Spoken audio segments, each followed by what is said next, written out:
তিন নম্বর বই, প্রথম অংশ।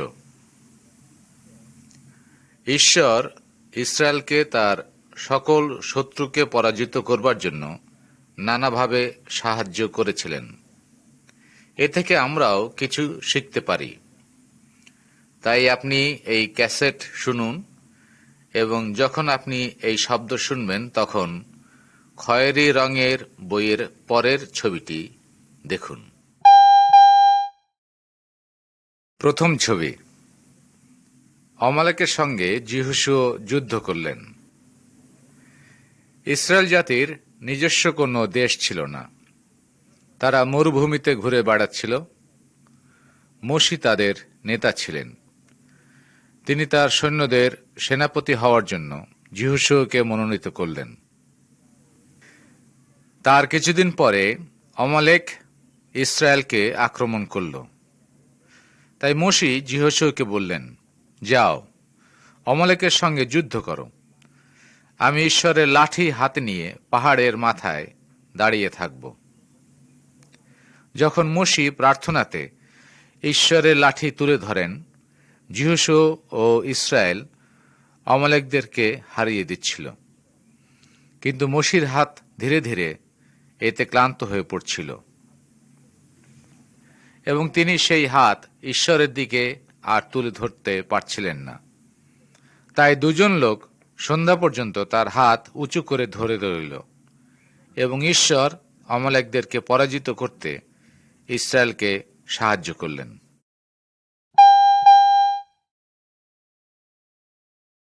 দ্বিতীয় ছবি। গুপ্তচরেরা কনান দেশের ফল নিয়ে এলেন। ঈশ্বর ইসরায়েলকে কনান দেশ দেবার জন্য প্রতিজ্ঞা করেছিলেন। তাই মোশি কনান দেশের খবরাখবর নেবার জন্য 12 জন গুপ্তচর পাঠালেন। 40 দিন পরে তারা ফিরে এলেন এবং কি দেখেছেন তা বললেন। যিহোশু ও কালেব খুব ভালো খবর আনল। তারা বললেন, দেশটিতে দুধ আর মধু প্রবাহিত হয়, অর্থাৎ দেশটি খুব উর্বর। আমরা তার কিছু ফল নিয়ে এসেছি। যারা সেখানে বাস করে তারা খুব বলবান। তবু এদেরকে ভয় করার কিছু নাই।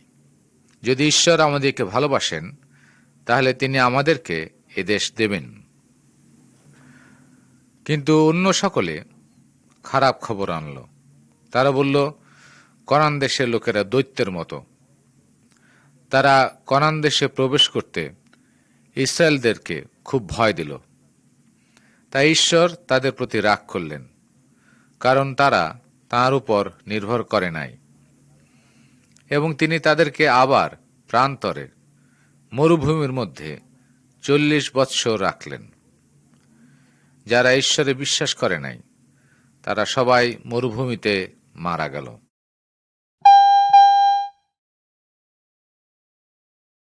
তৃতীয় ছবি। ইসরায়েলেরা নদী পার হলেন।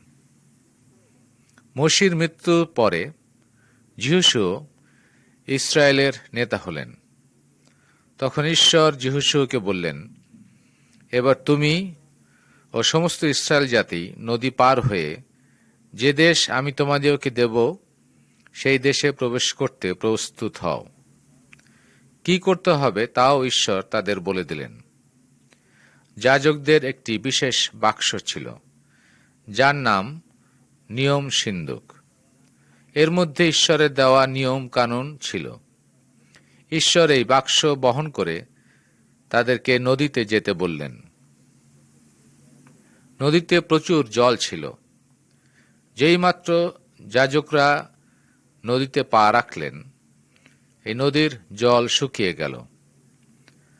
যাজকগণ নদীর মাঝখানে দাঁড়িয়ে রইলেন, আর অন্যান্য সবাই নদী পার হয়ে কনান দেশে প্রবেশ করলেন।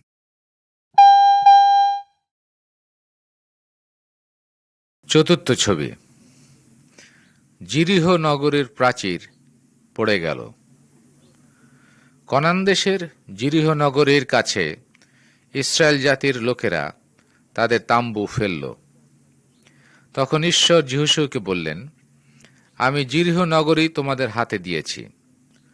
6 দিন ধরে এ নগরীর চারিপাশে তোমাদের সমস্ত সৈন্যরা ঘুরবে। নিয়ম সিন্ধুকের সামনে যাজকগণ তুরিবাদ্য নিয়ে থাকবেন। 7 দিনের দিন 7 বার ঘুরতে হবে এবং যাজকেরা তুরিবাদ্য বাজাবেন এবং সকল লোকেরা একসঙ্গে চিৎকার করে উঠবে। জিরহ নগরীর প্রাচীর ভেঙে পড়ে যাবে এবং তোমরা সরাসরি নগরীর মধ্যে প্রবেশ করবে। ঈশ্বর যেমন বললেন তেমনি যিহোশু ও তার লোকেরা করলেন। জিরহ নগরীর দেয়াল পড়ে গেল এবং তারা সেই নগরী দখল করলেন। ঈশ্বর তাদের বললেন যে তারা যেন কোনো রকম লুটের জিনিস নিজের জন্য না নেয়, কিন্তু আখন নামে একজন লোক ঈশ্বরের অবাধ্য হলেন।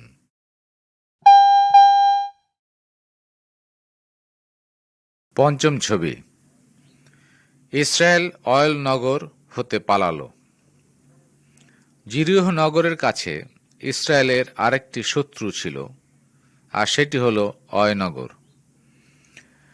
যিহোশু এটিও পরাজিত করার দরকার ছিল, তাই তিনি এই নগরে গুপ্তচর পাঠালেন। গুপ্তচরেরা ফিরে এসে বলল, অয়নগরে অল্প কিছু লোক বাস করে, তাই সমস্ত সৈন্যদের যাওয়ার কোনো দরকার নেই। তাই যিহোশু অল্প কিছু সংখ্যক সৈন্যদেরকে যুদ্ধ করতে পাঠালেন, কিন্তু অয়নগরের লোকেরা তাদের চেয়ে অনেক গুণ শক্তিশালী ছিল। কয়েকজন সেনা মারা গেল, আর বাদবাকিরা কোনো রকমে পালিয়ে এলো।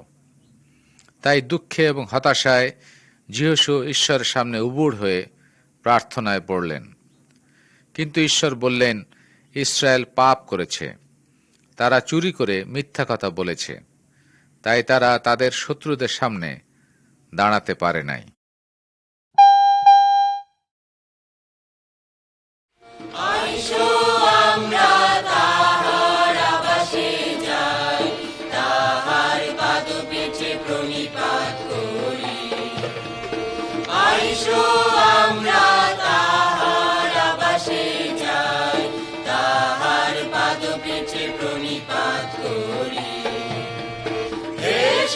প্রভু উঠো, তোমার বিশ্রাম স্থানে আইসো। হে সদা প্রভু উঠো, তোমার বিশ্রাম স্থানে আইসো। তুমিও তোমার শক্তির সিন্ধু গাইসো। তোমার যাজকগণ ধার্মিকতা পরিহিত সাধুগণ আনন্দ গান করুন। Hallelujah হোসানা, hallelujah, hallelujah হোসানা, hallelujah, hallelujah হোসানা, hallelujah, hallelujah হোসানা, hallelujah. আইসো আমরা তাহার আবাসে যাই, তাহার পাদপীঠে প্রণিপাত করি। ষষ্ঠ ছবি, আখনের বিচার।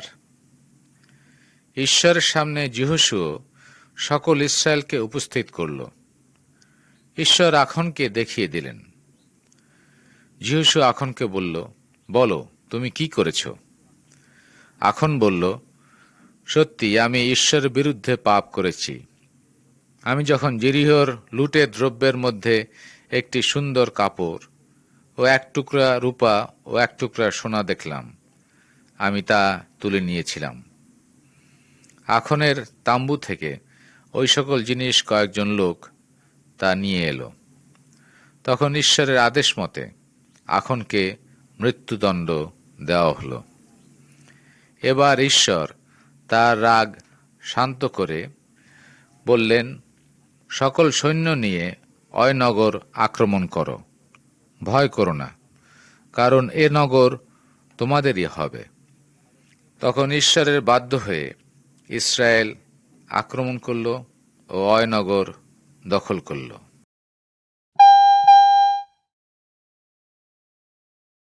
সপ্তম ছবি, সূর্য চন্দ্র আকাশে স্থির হয়ে রইল।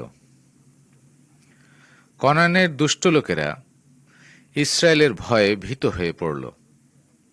তাদের 5টি গোত্র একসঙ্গে ইসরায়েলের বিরুদ্ধে যুদ্ধ করতে এলো। কিন্তু ঈশ্বর বললেন, যিহোশু, ভয় করো না।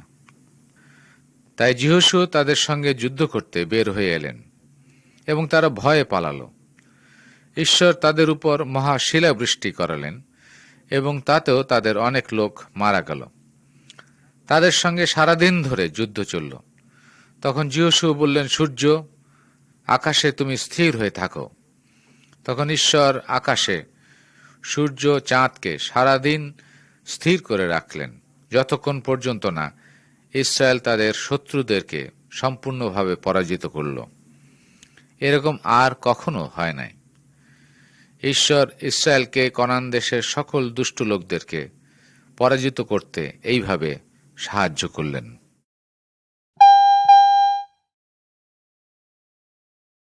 অষ্টম ছবি। যিহোশু লোকদেরকে নানা রকম নির্দেশ দেন। ঠিক যেমন ঈশ্বর প্রতিজ্ঞা করেছিলেন, তেমনি কনান দেশ সম্পূর্ণভাবে ইসরায়েলদের দেশ হয়ে গেল। যিহোশু যখন বৃদ্ধ হয়ে পড়লেন, তিনি লোকদেরকে ডাকলেন। তাদেরকে তিনি বললেন, তোমরা বলবান হও। ঈশ্বরের নির্দেশমালায় যা লেখা আছে তা তোমরা পালন করতে যত্নবান হও। যদি তোমরা অন্য দেবতার পূজা করো, তাহলে ঈশ্বর যে সুন্দর দেশ তোমাদের দিয়েছেন তা থেকে তোমরা ধ্বংস হয়ে যাবে। তাই আজই তোমরা ঠিক করো কাকে তোমরা সেবা করবে ও অনুসরণ করবে। বন্ধুরা আমার, ঈশ্বর যিহোশু ও ইসরায়েলের কাছে যে সকল প্রতিজ্ঞা করেছিলেন তা তিনি পূর্ণ করেছিলেন। তিনি তাদের একটি নিজস্ব দেশও দিয়েছিলেন এবং তাদের শত্রুদেরকে পরাজিত করে ঈশ্বর তার প্রতিজ্ঞা রেখেছিলেন। আমাদের শত্রু শয়তান, কিন্তু আমাদের একজন মহান নেতা আছেন যিনি শয়তানকে পরাজিত করেছেন। তিনি প্রভু যীশু খ্রিস্ট। আমাদের অবশ্যই তাকে সম্মান ও সেবা করা উচিত। তাই আজই আপনি বেছে নিন কাকে আপনি সেবা করবেন, খ্রিস্ট যীশুকে না শয়তানকে।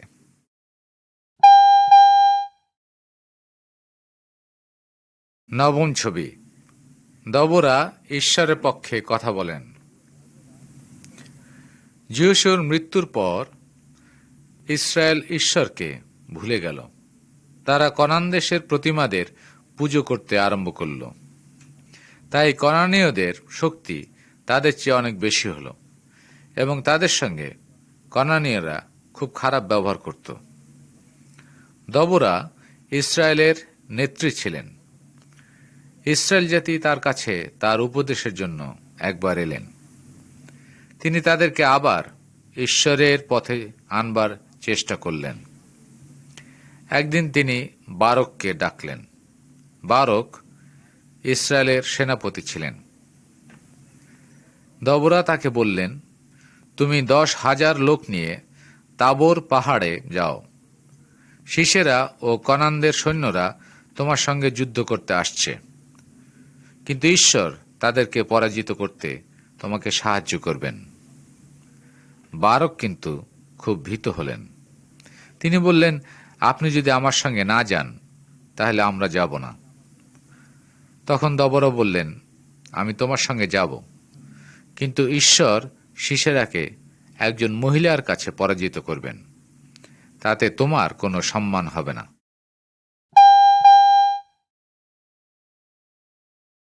দশম ছবি। ঈশ্বর সিসেরাকে পরাজিত করতে সাহায্য করেন। দবোরা, বারক ও ইসরায়েলের সৈন্যরা তাবর পাহাড়ে গেল। সিসেরা ও কনানীয় সমস্ত সৈন্যরা তাদের সঙ্গে যুদ্ধ করতে সেখানে এলো। সিসেরার 900 রথ ছিল। ইসরায়েলেদের হাতে শুধুমাত্র কয়েকখান তরবারি ছিল। কনানীয়রা তাবর পাহাড়ের নদী উপত্যকায় এলো, কিন্তু তাদের রথ পাথরের পথে চলতে পারল না। এবার ঈশ্বর তাদের উপর ঝড় পাঠালেন। নদী জলে ভরে গেল এবং কিছু রথ জলের স্রোতে ভেসে গেল। তাই ইসরায়েলেরা কনানদেরকে সহজেই পরাজিত করল। কেবলমাত্র শিশেরা পায়ে হেঁটে পালিয়ে গেল।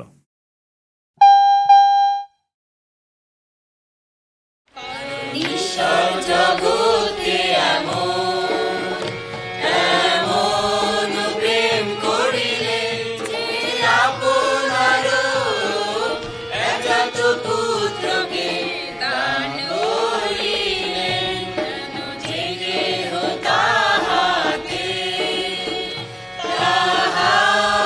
বিশ্বাস করে সে বিনষ্ট না হয়, কিন্তু অনন্ত অনন্ত জীবন পায়। 11 নম্বর ছবি। জায়েল শিশেরাকে হত্যা করে। শিশেরা পালিয়ে গিয়ে জায়েল নামে এক মহিলার তাঁবুতে গিয়ে লুকালো। সে তাকে বলল, আসুন, কোনো ভয় করবেন না।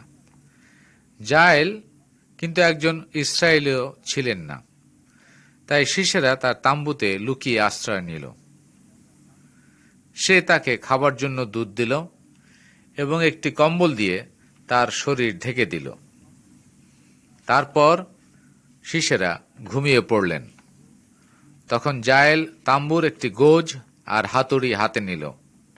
তারপরে নিঃশব্দে শিশেরা যেখানে ঘুমিয়েছিলেন সেখানে গিয়ে তাঁবুর গোজটি তার কানের মধ্য দিয়ে মাথার মধ্যে ঢুকিয়ে দিল। কিছুক্ষণ পর বারক শিশেরার খোঁজ করতে সেখানে এলো। জায়েল তাকে তার তাঁবুতে ডাকলেন এবং তাকে বললেন, আসুন, আপনি যার খোঁজ করছেন আমি তাকে দেখাবো। সেখানে গিয়ে তারা দেখতে পেলেন যে শিশেরা মৃত অবস্থায় পড়ে আছেন এবং তার মাথা মাটিতে গোজ দিয়ে গাঁথা অবস্থায় রয়েছে।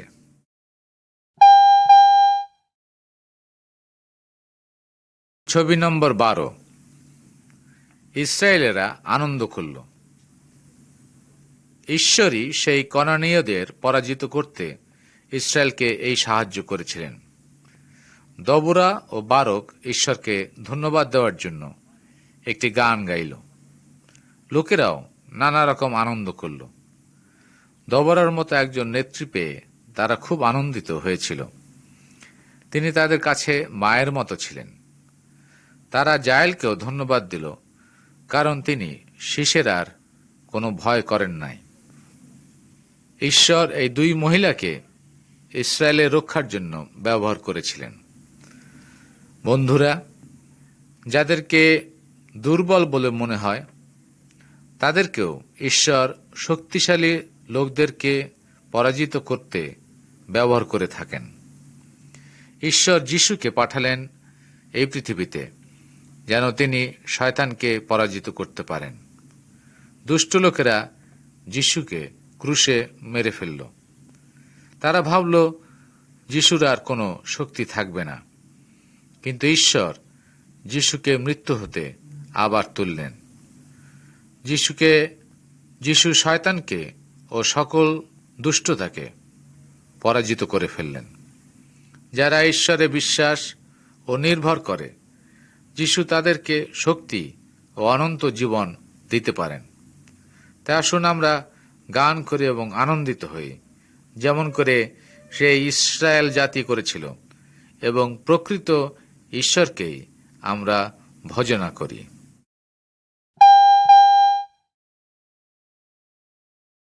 13 নম্বর ছবি। গিদিয়ন ও ঈশ্বরের দূত। ইসরায়েলীয়রা ঈশ্বরের অবাধ্য হয়েছিল এবং নানা রকম খারাপ কাজ করত।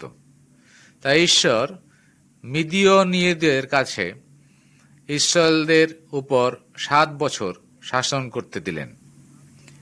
মিদিয়নীয়রা ইসরায়েলীয়দের শস্য নষ্ট করে দিত। তখন ইসরায়েল তাদেরকে রক্ষা করার জন্য ঈশ্বরের কাছে কান্নাকাটি করল। একদিন গিদিয়ন নামে একজন লোক গম ভাঙাচ্ছিল। তিনি মিদিয়নীয়দের কাছ থেকে এই গম লুকোবার চেষ্টা করছিলেন, কারণ মিদিয়নীয়রা তার কাছ থেকে গম নিয়ে যেতে পারত। এমনি সময় হঠাৎ ঈশ্বরের এক দূত তার কাছে এসে বলল, যাও এবং মিদিয়নের হাত থেকে তুমি ইসরায়েলকে বাঁচাও।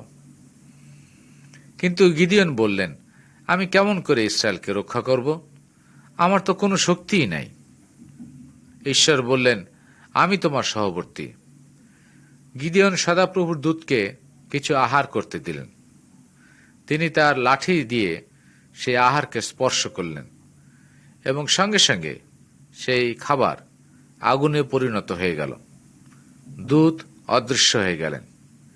তাই গিদিয়ন বুঝতে পারলেন যে এই খবর ঈশ্বর স্বয়ং তার দূতের মাধ্যমেই তার কাছে দিয়েছেন।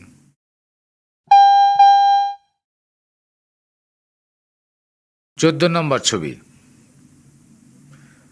গিদিয়ন প্রতিমাগুলিকে ধ্বংস করেছিলেন। গিদিয়নের বংশের লোকেরা কনান দেশের প্রতিমাদের পুজো করত। ঈশ্বর গিদিয়নকে বললেন, তোমার বাবার যে পুজোর বেদি আছে তা তুমি ভেঙে ফেলো এবং অন্য দেবতার খুঁটিও তুমি কেটে ফেলো এবং ঈশ্বরের নামে তুমি একটি বেদি তৈরি করো। গিদিয়ন যদিও লোকদের ভয় করত, তথাপি তিনি ঈশ্বরের বাধ্য হতে প্রস্তুত ছিলেন। তাই সেই রাতে তিনি 10 জন লোক নিয়ে প্রতিমাদের ভেঙে ফেললেন। লোকেরা ভীষণ রাগ করেছিল এবং গিদিয়নকে হত্যা করতে চাইল, কিন্তু তার বাবা তাদের হাত থেকে তাকে রক্ষা করলেন। বন্ধুগণ, ঈশ্বর কাঠের বা পাথরের কোনো প্রতিমা অপেক্ষা অনেক অনেক বেশি শক্তিশালী ও মহান। আমাদের কি এই প্রতিমা পূজা করা উচিত, না সর্বশক্তিমান ঈশ্বরের ভয় করা এবং তার সেবা করা আমাদের উচিত?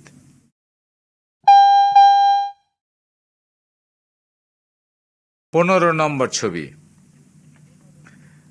গিদিয়নের সেনারা জল পান করল।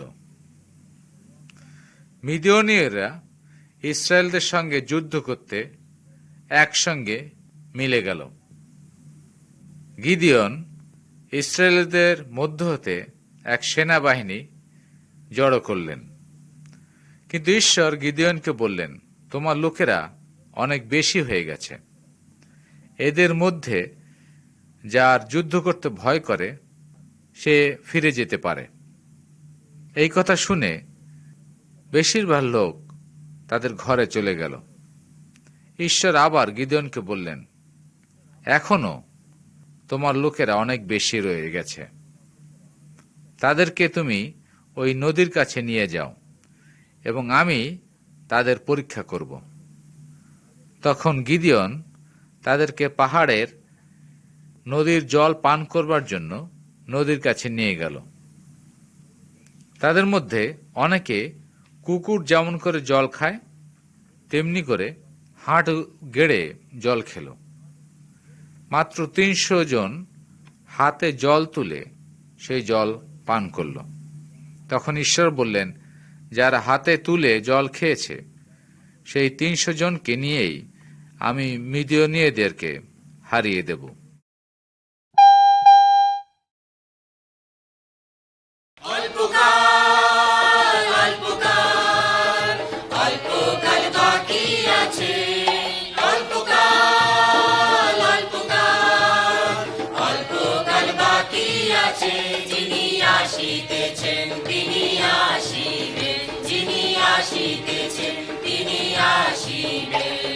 বিলম্ব করিবেন না,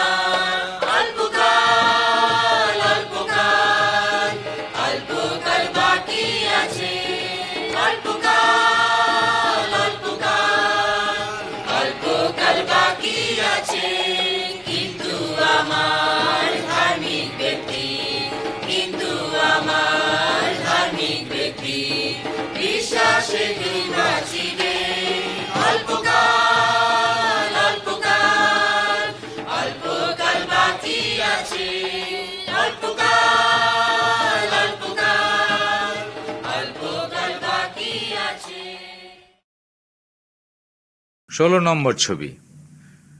গিদিওনের লোকেরা মিদিয়নের তাম্বু ঘিরে ফেলল।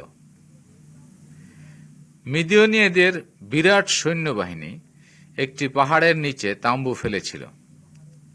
তাদের এত লোক আর এত উট ছিল যা গুণে শেষ করা যায় না। গিদিওনের মাত্র 300 জন লোক ছিল, কিন্তু ঈশ্বর তাকে কি করতে হবে তা বলে দিয়েছিলেন। রাতের অন্ধকারে তারা মিদিয়নীয়দের তাম্বু ঘিরে ফেলল। গিদিওন তাদের প্রত্যেককে একটি তুরিবাদ্য, একটি আলো আর একটি শূন্য মাটির ভাঁড় দিয়েছিলেন। তারা সবাই মিলে একসঙ্গে আওয়াজ করে উঠলেন। তারা তুরিবাদ্য বাজালেন এবং সেই মাটির পাত্র ভীষণ জোরে শব্দ করে ভাঙলেন আর চিৎকার করে উঠে বললেন, ঈশ্বরের জন্য আর গিদিওনের জন্য। মিদিয়নেরা এতে খুব হতভম্ব হয়ে পড়ল। তারা হঠাৎ উঠে নিজেদের মধ্যে মারামারি করে একে অপরকে হত্যা করতে লাগল। পরে তারা তাদের তাম্বু ছেড়ে পালিয়ে গেল এবং ইসরায়েলেরা তাদের পরাজিত করল। বন্ধুগণ, গিদিওনের সৈন্যের মতো যদিও আমরা দুর্বল ও সংখ্যায় অল্প, তথাপি ঈশ্বরের সাহায্যে আমরা অনেক বড় শত্রুকেও পরাজিত করতে পারি।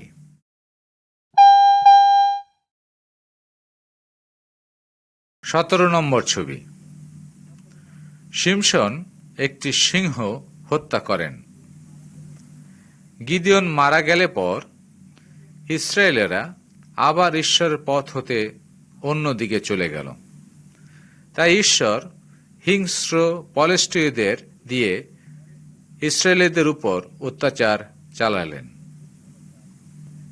এরপরে ঈশ্বর তাদেরকে রক্ষা করবার জন্য একজন নেতা পাঠালেন। তার নাম ছিল শিমশন। ঈশ্বরের আত্মা তাকে খুব শক্তিশালী করে তুলেছিলেন, কিন্তু শিমশন তার শক্তি দিয়ে পলেষ্টীয়দের হাত হতে ইসরায়েলীদেরকে রক্ষা করেননি। শিমশন একজন পলেষ্টীয় মেয়েকে ভালোবাসতেন, তাই তিনি তার বাবাকে বললেন, এই মেয়েকে আমার জন্য তুমি নিয়ে এসো, কারণ সে দেখতে খুব সুন্দর। যখন শিমশন সেই মেয়েটির ঘরের দিকে যাচ্ছিলেন, একটি সিংহ তাকে আক্রমণ করল। শিমশনের এত শক্তি ছিল যে তিনি তার হাত দিয়েই সিংহটিকে মেরে ফেললেন। তিনি সেই পলেষ্টীয় মহিলাকে বিয়ে করলেন, কিন্তু মেয়েটি তাকে ভালোবাসত না। তাই শিমশন রাগ করে 30 জন পলেষ্টীয়কে সেই দিন মেরে ফেলেছিলেন।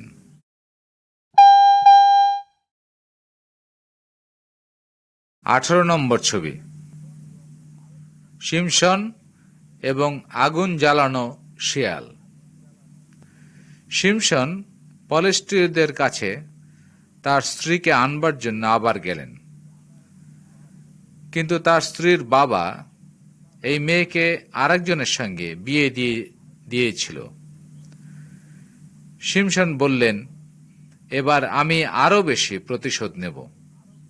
তিনি বাইরে গিয়ে 300 শিয়াল ধরলেন এবং তাদের লেজে আগুন লাগিয়ে দিলেন। এই শিয়ালগুলো গমের ক্ষেতের মধ্য দিয়ে দৌড়ে পালালো এবং সমস্ত শস্য পুড়ে গেল। তাই পলেষ্টীয়রা শিমশনের উপর খুব রাগ করলেন। তাকে হত্যা করতে সুযোগ খুঁজতে লাগল, কিন্তু শিমশন গাধার চোয়ালের একটি হাড় দিয়ে 1000 পলেষ্টীয়দের হত্যা করে ফেলল।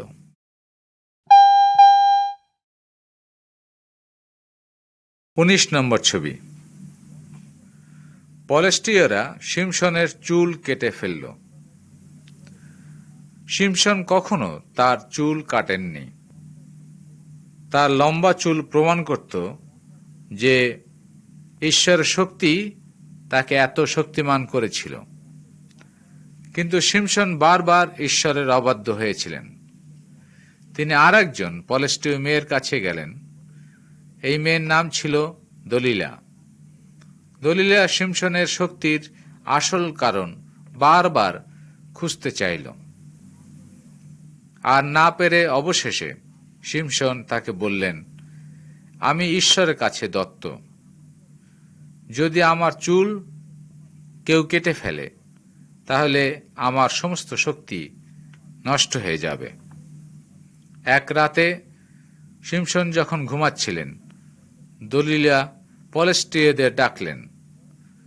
তারা এসে তার চুল কেটে ফেলল।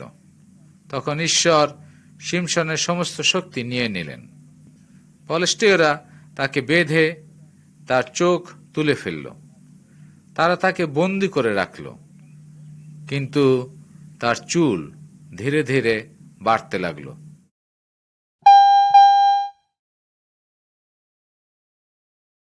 নং ছবি। শিমশন পলেষ্টীয়দের ধ্বংস করেন। পলেষ্টীয়দের নেতারা তাদের দেবতার কাছে একটি বলি উৎসর্গ করত। তারা অন্ধ শিমশনকে বন্দিশালা হতে বের করে নিয়ে এলো এবং তাদের বিরাট মন্দিরের মাঝখানে তাকে রাখল। তারা তাকে নিয়ে নানা রকম ভাবে মজা এবং কৌতুক করল। শিমশন সেই সময় ঈশ্বরের কাছে প্রার্থনা করলেন, প্রভু, তুমি আমাকে আর একবার স্মরণ করো এবং আরেকটি বার আমাকে তুমি শক্তি দাও।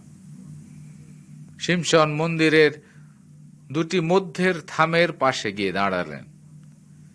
তিনি তার সমস্ত শক্তি দিয়ে দুটি থামকে জোরে ধাক্কা দিলেন এবং মন্দিরের এই গৃহের মাঝখানের থামটি ভেঙে গেল এবং এই গৃহটি সশব্দে সকলের উপরে ভেঙে পড়ে গেল। শিমশন ও সকল পলেষ্টীয় নেতারা একসঙ্গে মারা গেলেন। ঈশ্বর শিমশনকে পলেষ্টীয়দের উপরে জয়লাভ করতে শক্তি দিয়েছিলেন, কিন্তু তার অবদ্ধতার জন্য তাকে মরতে হল। বন্ধুগণ, ঈশ্বর যিশুকে পাঠিয়েছেন যেন সকল দুষ্টতা ও অবদ্ধতার উপরে আমরা জয়লাভের পথ দেখতে পাই।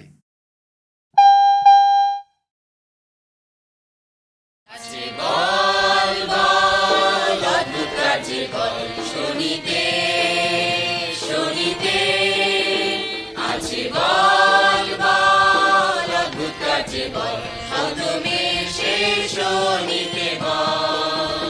আছে বল বল, অদ্ভুত কাজে বল, শুনিতে শুনিতে আছে বল বল, অদ্ভুত কাজে বল, তুমি সে শুনিতে বল।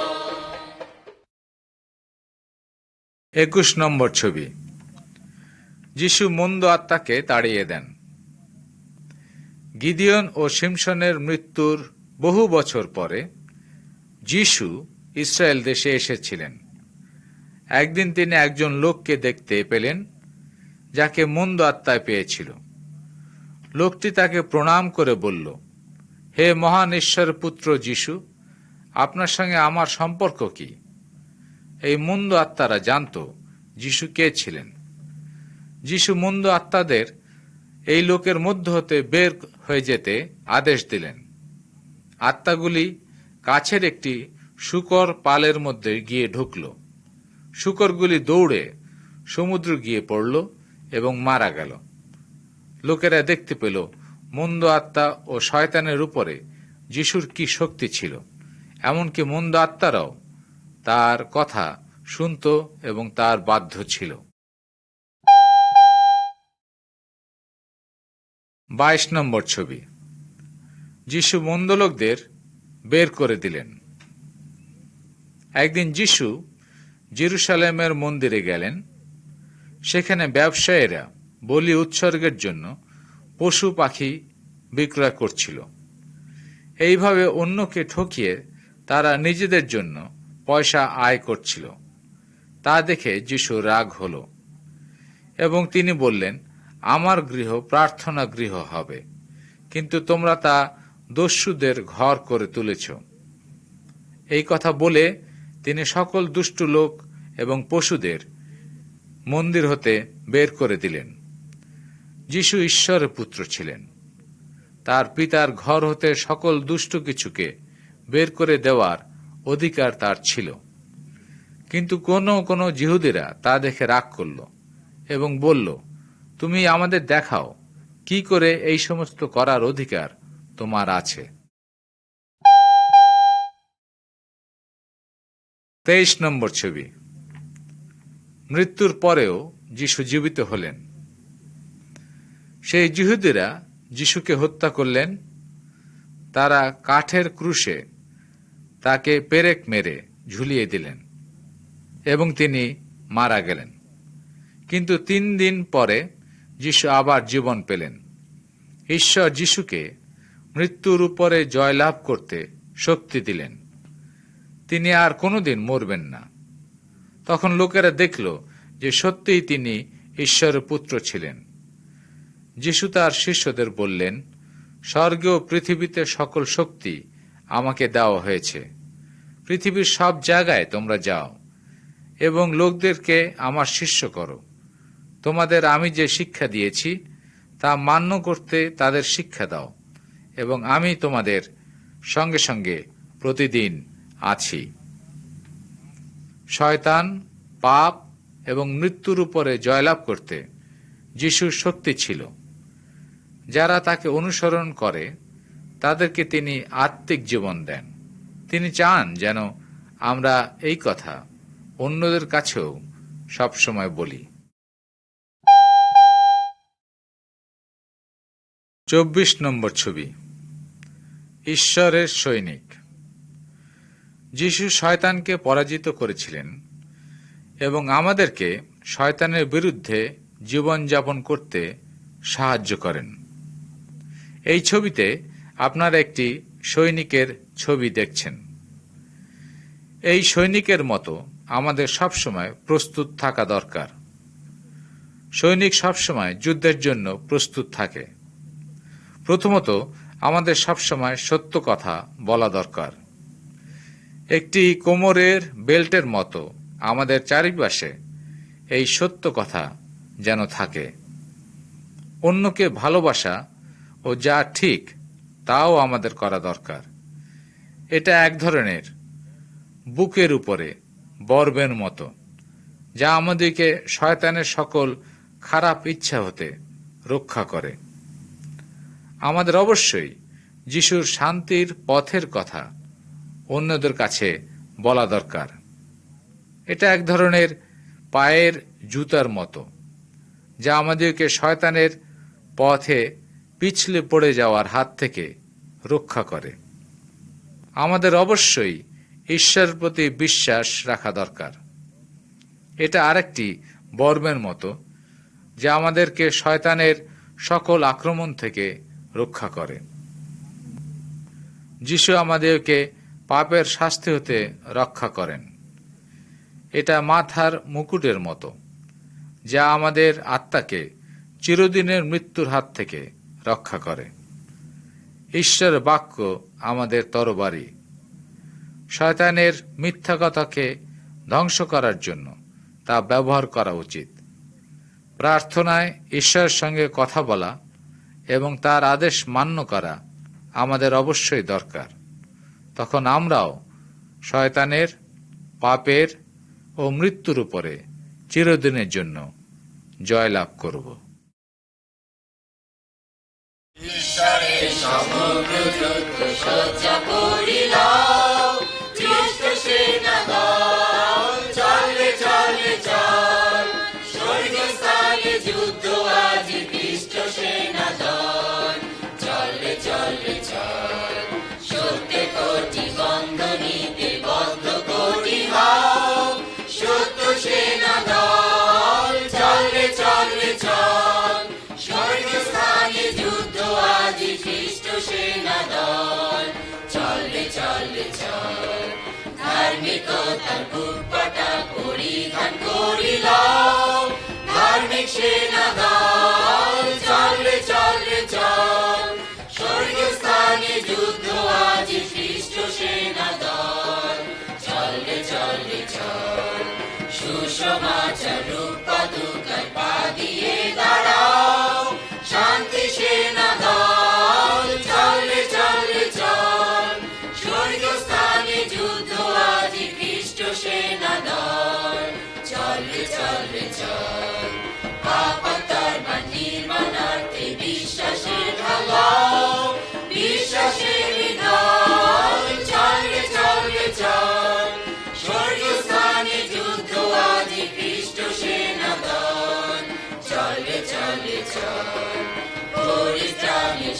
স্বর্গস্থান মাথায় পড়িলাম, মুক্তি সেনা দল চলে চলে চল, স্বর্গস্থানে যুদ্ধ আজি খ্রিস্ট সেনা দল চলে চলে চল, শয়তান শত্রুকে তাড়াতে আপনার খড়গ লও, খড়গধারী দল চলে চলে চল, স্বর্গস্থানে যুদ্ধ আজি খ্রিস্ট সেনা দল চলে চলে চল।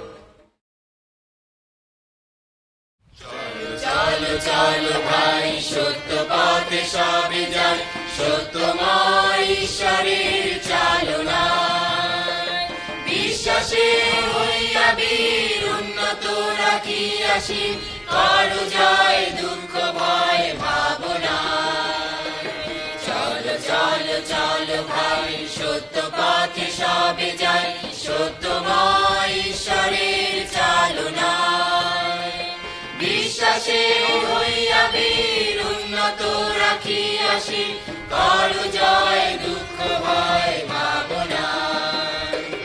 মহিয়ান রাখো প্রাণ পূর্ণ প্রেম করো দান, মহিয়ান রাখো প্রাণ পূর্ণ প্রেম করো দান, দীপ্তি দাও মুক্তি দাও শান্তি দাও হে ধরায়, দীপ্তি দাও মুক্তি দাও শান্তি দাও হে ধরায়, লক্ষ্যে যাও অগ্রে যাও মহিমা।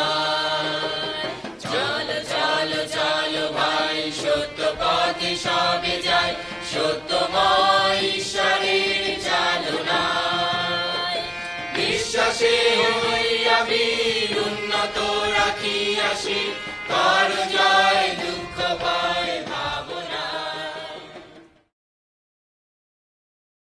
তোমার প্রশংসা তোমার প্রশংসা তোমার প্রশংসা করি, তোমার প্রশংসা তোমার প্রশংসা তোমার প্রশংসা করি, হে যিশু ত্রাণকারী, হে যিশু ত্রাণকারী, হে যিশু ত্রাণকারী, হে যিশু ত্রাণকারী, তোমার প্রশংসা তোমার প্রশংসা তোমার প্রশংসা করি, তুমি হে জ্ঞানধন তুমি হে জীবন, তুমি ঈশ্বর নন্দন, তুমি হে জ্ঞানধন তুমি হে জীবন, তুমি ঈশ্বর নন্দন, হে যিশু ত্রাণকারী, হে যিশু ত্রাণকারী, হে যিশু ত্রাণকারী, হে যিশু ত্রাণকারী, তোমার প্রশংসা তোমার প্রশংসা তোমার প্রশংসা করি, তুমি হে আমার আমি হে তোমার, তুমি মুক্তিদাতা হে, তুমি হে আমার আমি হে তোমার, তুমি মুক্তিদাতা হে, হে যিশু ত্রাণকারী, হে যিশু ত্রাণকারী, হে যিশু ত্রাণকারী, হে যিশু ত্রাণকারী, তোমার প্রশংসা তোমার প্রশংসা তোমার প্রশংসা করি। Hallelujah hallelujah hallelujah amen. ধন্য যিশু নাম ধন্য যিশু নাম, ধন্য প্রভু যিশুর নাম, ধন্য যিশু নাম ধন্য যিশু নাম, ধন্য প্রভু যিশুর নাম।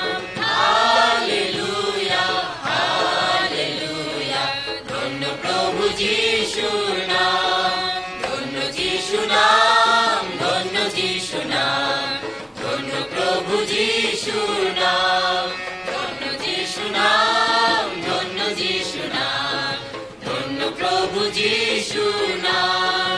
হালেলুয়া হালেলুয়া ধন্য প্রভু যিশুর নাম। পরিবর্তন নূতন জন্মের পরে, পরিবর্তন নূতন জন্মের পরে, পরিবর্তন নূতন পরিবর্তন হয়েছে, পরিবর্তন নূতন জন্মের পরে, পরিবর্তন নূতন জন্মের পরে, পরিবর্তন নূতন জন্মের পরে আমার পরিবর্তন হয়েছে। আগে যে গান গাইতাম এখন গাই না, আগে যে গান গাইতাম এখন গাই না, আগে যে গান গাইতাম এখন গাই না, আমার পরিবর্তন হয়েছে, পরিবর্তন নূতন জন্মের পরে, পরিবর্তন নূতন জন্মের পরে, পরিবর্তন নূতন জন্মের পরে আমার পরিবর্তন হয়েছে। যে সঙ্গ ছিল এখন সে সঙ্গ নাই, যে সঙ্গ ছিল এখন সে সঙ্গ নাই, যে সঙ্গ ছিল এখন সে সঙ্গ নাই, আমার পরিবর্তন হয়েছে, পরিবর্তন নূতন জন্মের পরে, পরিবর্তন নূতন জন্মের পরে, পরিবর্তন নূতন জন্মের পরে আমার পরিবর্তন হয়েছে। যিশু আমার পাপের জন্য, যিশু আমার পাপের জন্য, যিশু আমার পাপের জন্য ক্রুশে মরণ ভুগেছে, পরিবর্তন নূতন জন্মের পরে, পরিবর্তন নূতন জন্মের পরে, পরিবর্তন নূতন জন্মের পরে আমার পরিবর্তন হয়েছে। যিশুর জন্য আমি সাক্ষ্য দিব, যিশুর জন্য আমি সাক্ষ্য দিব, যিশুর জন্য আমি সাক্ষ্য দিব, আমার পরিবর্তন হয়েছে, পরিবর্তন নূতন জন্মের পরে, পরিবর্তন নূতন জন্মের পরে, পরিবর্তন নূতন জন্মের পরে আমার পরিবর্তন হয়েছে। যিশু খ্রিস্ট শীঘ্র আসে, যিশু খ্রিস্ট শীঘ্র আসে, যিশু খ্রিস্ট শীঘ্র আসে, তোমরা প্রস্তুত হও সবে, পরিবর্তন নূতন জন্মের পরে, পরিবর্তন নূতন জন্মের পরে, পরিবর্তন নূতন জন্মের পরে আমার পরিবর্তন হয়েছে। প্রভু তোমার মহিমা বর্ণনা করা নাহি যায়, প্রভু তোমার মহিমা বর্ণনা করা নাহি যায়, আলোকে আধারে ভুবন মাঝারে, আলোকে আধারে ভুবন মাঝারে পাই তব কত পরিচয়, বর্ণনা করা নাহি যায়, প্রভু তোমার মহিমা বর্ণনা করা নাহি যায়। যদি দিবানিশি ভরি প্রশংসা করি, দিবানিশি ভরি প্রশংসা করি, শেষ কবু হবে না কো আর,